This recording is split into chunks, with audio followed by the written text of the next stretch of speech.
welcome to the stage self-discipline strategist, Mr. Rory Vaden.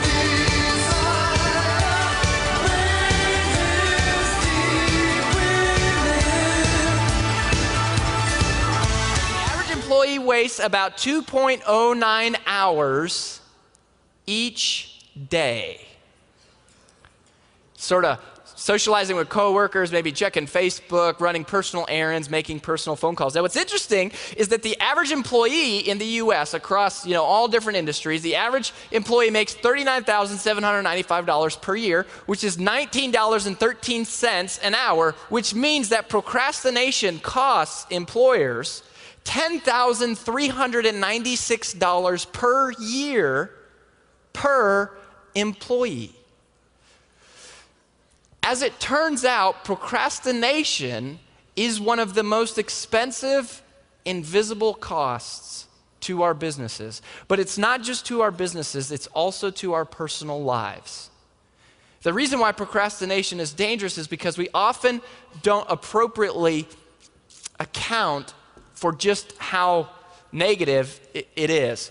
Now, we're going to talk about, I'm going to introduce to you here 3 different types of procrastination, and we'll see, just to kind of relate here with everybody. When I say the word procrastination, most of you probably think of what we would call classic procrastination. And classic procrastination is consciously delaying what we know we should be doing.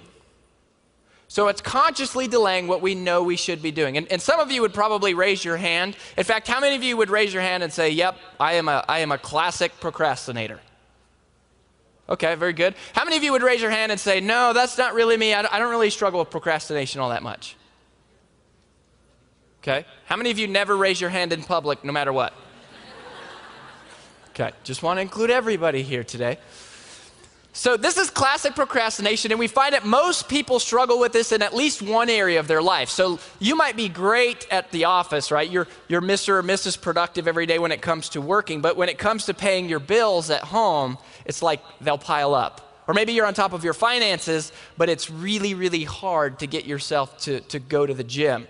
And so there's these different areas. But what I've noticed is that classic procrastination isn't really the big enemy for most of us, most of you, people like you, high-performing, successful people.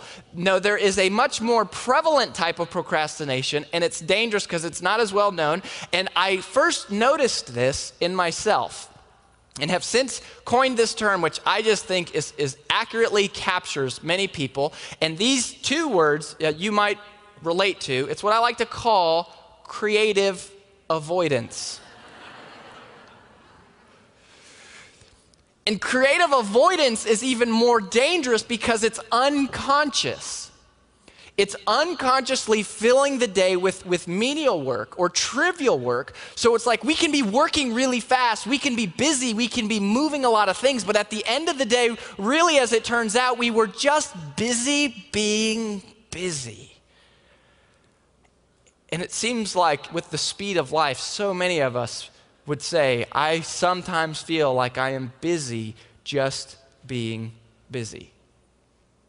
Now, I know we've got lots of doctors in the room and lots of successful people, and you might not fall into either of these categories, but there is a third category that might be sneaking up and tackling you from behind that you don't realize, because this often affects the most high-performing individuals. And it is a different form of procrastination. It's what we call priority dilution.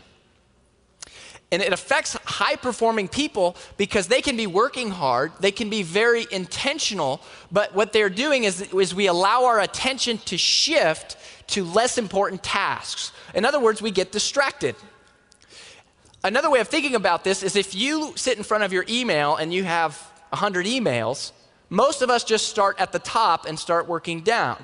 But see, that's not really what productivity is about. That doesn't mean we're being most effective.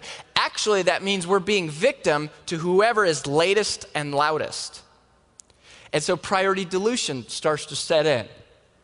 So we're going to talk about the solution here to procrastination. And I've been studying lots of people and obviously noticed this in myself. And there is a cure.